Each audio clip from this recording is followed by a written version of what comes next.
কেউ তার পায়ে হাত দিয়েছে। ঠান্ডা হিম শীতল সেই হাত। ধরপড় করে উঠে বসল। ঘরে কোথাও কেউ নেই। তবে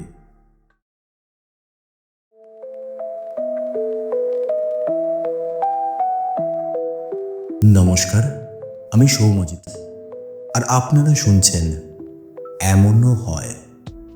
আশেপাশে ঘটে যাওয়া নানান অলৌকিক, অপ্রাকৃতিক এবং অতি প্রাকৃত ঘটনার ডিজিটাল আর্কাইভ।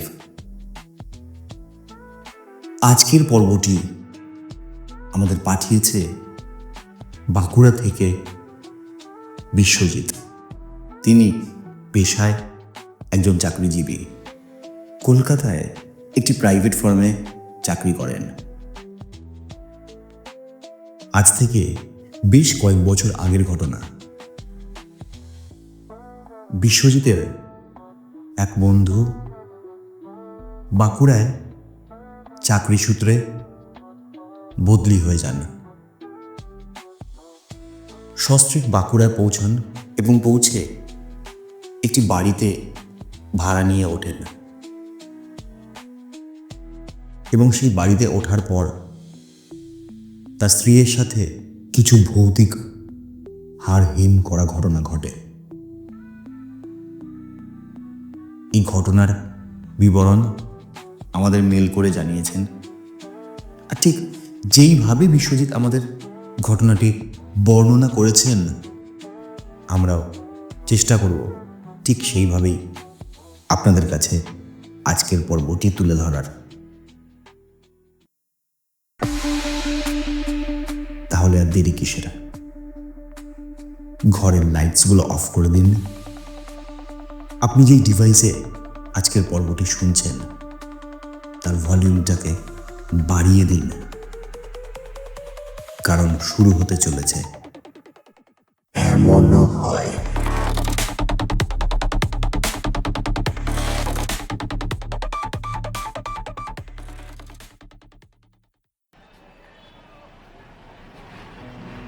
বাঁকুড়ার কোনো একটি এলাকায় রাজেশ আর মৌমিতা এসে উঠেছিল একটা ভাড়া বাড়িতে। রাজেশ পেশায় একজন স্কুল শিক্ষক। সদ্য সরকারি চাকরি পেয়ে কলকাতা থেকে বাঁকুড়ায় বদলি হয়ে এসেছে। এর আগে সে একটা প্রাইভেট কোম্পানিতে চাকরি করত। মৌমিতা তার স্ত্রী তার সঙ্গে এসেছে এই নতুন জায়গায়। তাদের প্রেম করে বিয়ে, তাই দুজনের মধ্যে একটা মিষ্টি বোঝাপড়া আর ভালোবাসা সবসময় থাকে। বাড়িটা তারা পেয়েছিল একটা সোশ্যাল মিডিয়া গ্রুপের মাধ্যমে। বাঁকুড়ায় নতুন বাড়ি খুঁজতে গিয়ে এই গ্রুপে একটা পোস্ট দেখেছিল রাজেশ। বাড়িটা ছিল তার স্কুলের খুব কাছে, দামও ছিল একেবারেই হাতের নাগালে। তবে সেই সোশ্যাল মিডিয়া গ্রুপে বাড়িটা নিয়ে নানান কথা হচ্ছিল। কেউ বলছিল বাড়িওয়ালা ভালো নয়, কেউ বলছিল বাড়ির রক্ষণাবেক্ষণ খারাপ, আবার কেউ কেউ বলছিল বাড়িটা ভুতুড়ে। রাজেশ অবশ্য এসব গুজবে কান দেয়নি। সে এই যুগের ছেলে। সে কি করে, সে তার প্রাক্তন সহকর্মী বিশ্বজিৎকে পাঠায় বাড়িটা দেখে আসতে। বিশ্বজিতের বাড়ি বাঁকুড়াতে। ফলস্বরূপ বিশ্বজিৎ দেখে আসে সেই বাড়িটি এবং দেখে এসে ও বলে, বাড়িটা দারুণ রাজেশ, একদম ঠিকঠাক, একদম নিট অ্যান্ড ক্লিন। আর বাড়িওয়ালা তো ভীষণ ভদ্রলোক রে, খুবই ভদ্রলোক, ভীষণ হেল্পফুল। এই কথায় ভরসা পেয়ে রাজেশ আর মৌমিতা বাড়িটা ভাড়া নিয়ে উঠে আসে। প্রথম দিন সব কিছু ঠিকঠাক ছিল। বাড়িটা ছিল দোতলা, ছোট্ট বারান্দা আর দুটো ঘর। জানলা দিয়ে ধান ক্ষেতের সবুজ আর দূরে বাঁশবনের ছাওয়া দেখা যেত। মৌমিতা খুশি হয়ে বাড়ি সাজাতে শুরু করে দিল। রাজেশ চলে গেল তার নতুন স্কুলে। এদিকে মৌমিতা ঘর দৌড় গুছিয়ে রান্না বান্না করতে লাগলো। নতুন জায়গা, নতুন পরিবেশ, বেশ সুন্দর লাগলো মৌমিতার। সন্ধ্যায় দুজনে মিলে হাসি ঠাট্টা গান শুনতে শুনতে রাতের খাওয়া দাওয়া সারল। কিন্তু দ্বিতীয় দিন থেকেই মৌমিতার মনে একটা অস্বস্তি শুরু হলো। সকালে রাজেশ স্কুলে যাওয়ার পর সে একা বাড়িতে থাকতো। দুপুরের দিকে যখন সে রান্নাঘরে কাজ করছিল, তখন মনে হলো কেউ তার পিছনে দাঁড়িয়ে রয়েছে। মৌমিতা ঘুরে তাকাতেই দেখে কেউ নেই। জানলা দিয়ে মৃদু হাওয়া বইছিল, আর সেই হাওয়ায় একটা ঠান্ডা অদ্ভুত শীতলতা ছিল। গ্রীষ্মের দুপুরে এমন শীতল হাওয়ায় মৌমিতা অবাক হয়ে গেল। মৌমিতা এই সময়ের মেয়ে, নিজেকে বোঝালো এটা নতুন জায়গা, মনেরই ভুল হবে।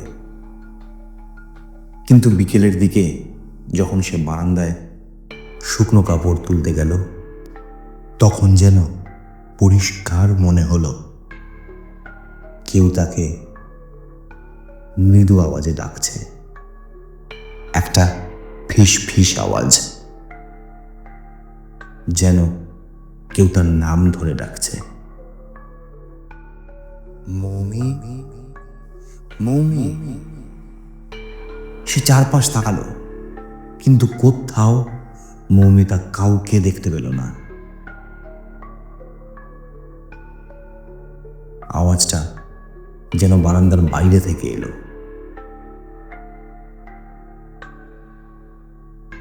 তার বুক ধড়ফড় করে উঠল। শহরের মেয়ে সে, এমন পাড়া গাঁয়ে থাকার অভ্যাস নেই তার।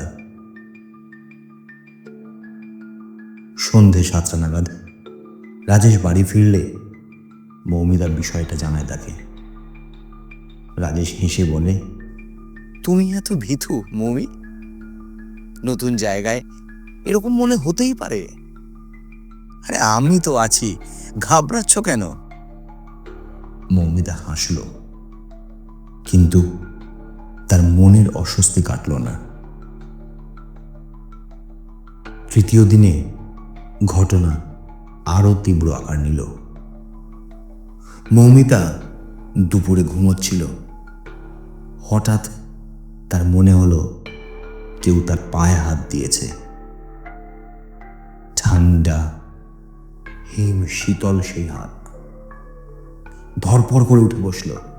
ঘরে কোথাও কেউ নেই, তবে বিছানার চাদরে একটা অদ্ভুত মাটি মাখা আবছা হাতের ছাপ লেগে। মৌমিতার হাত পা ঠান্ডা হয়ে গেল।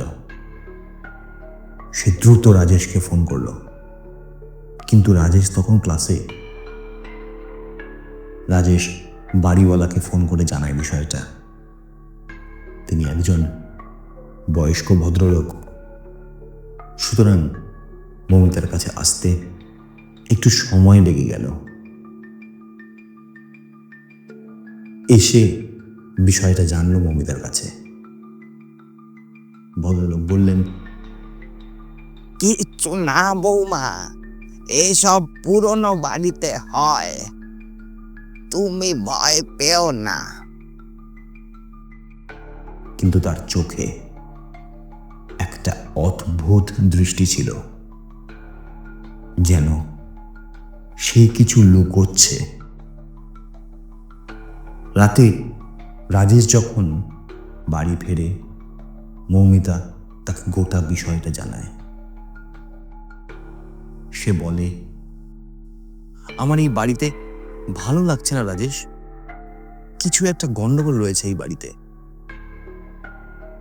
বাড়িওয়ালা লুকিয়ে গেছে আমাদের থেকে, তুমি বিশ্বাস করো। রাজেশ এবার একটু গম্ভীর হলো। সে বলল, ঠিক আছে ঠিক আছে, আমি খোঁজ নেব, একটু সময় দাও। পরদিন সে বিশ্বজিৎকে ফোন করলো। ফোন করে বাড়ির বিষয়ে বিস্তারিত জানায়, আর মৌমিতার সাথে ঘটে যাওয়া ঘটনার বিবরণ দেয়। বিশ্বজিৎ অবাক হয়ে বলে, আমি তো বাড়িটা ভালো করে দেখেছিলাম, কোনো সমস্যা ছিল না। তবে একটু থেমে বিশ্বজিৎ আবার বলল, তবে শুনেছি এই বাড়িতে অনেক বছর আগে একটা মেয়ে আত্মহত্যা করেছিল। তারপর থেকে কেউ কেউ বলে ওর আত্মা নাকি এখানে ঘুরে বেড়ায়। কিন্তু দেখ ভাই রাজেশ, আমরা তো এগুলো কোনো কালেই বিশ্বাস করতাম না। তাই তোকে এসব বলার কথা আমি একেবারেই ভাবিনি। নতুন জায়গায় আসছিস, নতুন চাকরি, শহরের ছেলে তুই, খামোখা তোকে এসব বলে বিব্রত করা হবে ভেবেছিলাম ভাই। কিন্তু এখন মনে হচ্ছে আমি ভুল ভেবেছিলাম। রাজেশ এইসব কোনোদিনই বিশ্বাস করতো না, কিন্তু মৌমিতার মানসিক অবস্থা দেখে সে ঠিক করলো বাড়িওয়ালার সাথে কথা বলবে। বিষয়টা বাড়িওয়ালাকে জানাতে তিনি প্রথমে এড়িয়ে যান, কিন্তু রাজেশের জেদের কাছে পড়ে শেষমেশ সে বিষয়টা জানায়। বাড়িওয়ালা বলে, হ্যাঁ, একটা ঘটনা হয়েছিল বটে। আগে যেই পরিবার থাকতো এই বাড়িতে, যাদের থেকে আমরা কিনেছিলাম এই বাড়ি,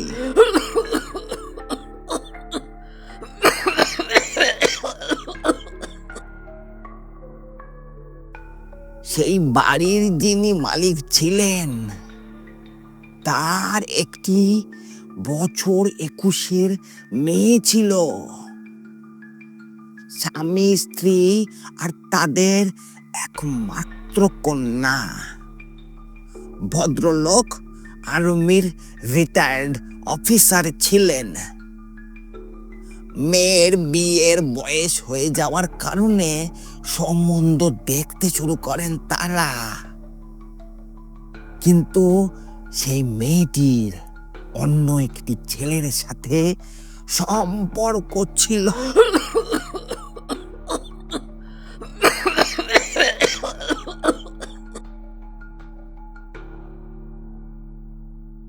ওনাদের থেকে নিচু জাতের হওয়ায় সে সম্পর্ক ভদ্রলোক মেনে নিচ্ছিলেন না। এই সমস্ত কারণে একদিন ভর দুপুরে মেয়েটি গলায় দড়ি দিয়ে আত্মহত্যা করে। আর এই ঘটনার পর তারা বাড়ি বিক্রি করে অন্য জায়গায় চলে যায়। খানিকক্ষণ থেমে ভদ্রলোক বলেন, এই গোটা বিষয়টাই আমি বাড়িতে আসার পর জানতে পেরেছি, বুঝলে রাজেশ। না হলে হয়তো এই বাড়ি আমি নিতাম না।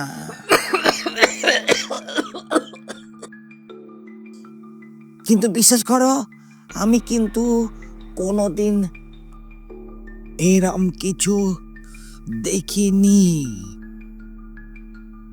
এই বলে ভদ্রলোক চলে যান।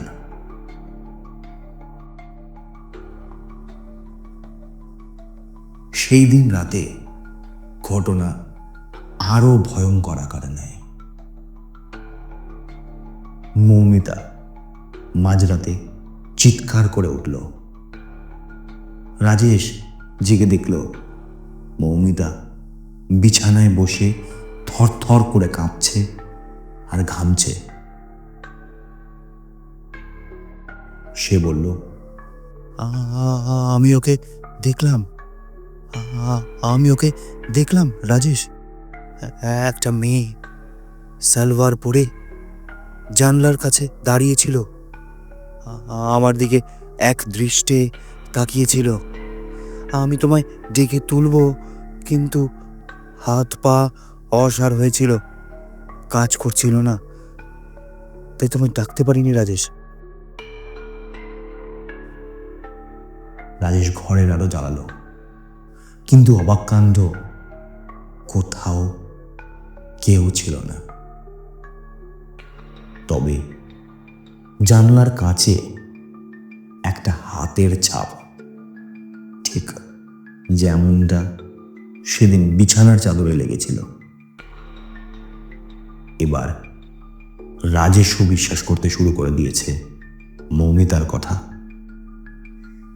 পরদিন রাজেশ আর মৌমিতা ঠিক করে বাড়িটি ছেড়ে চলে যাবে। তারা বাড়িওয়ালাকে গোটা বিষয়টা জানায়। বিষয়টি জেনে বাড়িওয়ালা তাদের নেওয়া ডিসিশনকে সম্মতি জানায়। যাওয়ার সময় মৌমিতা শেষবার বারান্দার দিকে তাকায়। হঠাৎ তার মনে হয় বারান্দায় একটা ছায়া সরে গেল। সে আর দাঁড়ালো না, দ্রুত রাজেশের হাত ধরে ওই বাড়ি থেকে বেরিয়ে এলো। এই ছিল আজকের পর্ব। কেমন লাগলো আজকের পর্ব অবশ্যই জানান আমাদের কমেন্টের মাধ্যমে। পর্বটি ভালো লাগলে ভিডিওটি লাইক এবং চ্যানেলটি সাবস্ক্রাইব করতে ভুলবেন না। এবং এই ধরনের কোনো ভৌতিক অভিজ্ঞতার কথা আপনার বা আপনার কোনো চেনা জানা কারোর সাথে ঘটে থাকলে আমাদের মেইল করতে পারেন, অথবা এই ভিডিওর নিচে আমাদের কমেন্ট করতে পারেন। দেখা হচ্ছে পরের দিন আরেকটি নতুন সত্যি ঘটনা নিয়ে। শুভরাত্রি, ভালো থাকবেন এবং এমনও হয় সাথে থাকবেন।